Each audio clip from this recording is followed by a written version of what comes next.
1,80,00,000 8వ జత. వీరిచ్చిన గిఫ్తే, వీరు అమ్మిన గిఫ్తే 80 లక్షల రూపాయలకి అమ్మారు. ఒకే ఒక్క గిఫ్తను ఒంగోలు జట్టు చరిత్రలోనే ఎవరిప్పటికి అమ్మలే. 80 లక్షల రూపాయలు ఒక్కటే గిత్త. మత్తల చంద్రబాబు రెడ్డి గారు పోయిన సంవత్సరం ఇదే ప్రాంగణంలో 11 రౌండ్లు తిరిగి 100 అడుగులు తోలి ఇంకా నిమిషం 30 సెకండ్ల సమయం ఉండగానే క్రాస్ చేసుకున్నారు.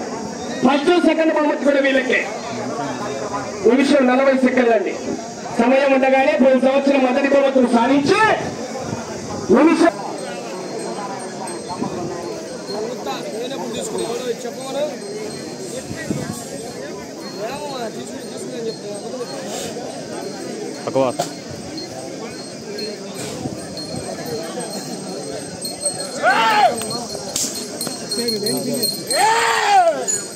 సరేలేదు సిగ్గేసలా రేపు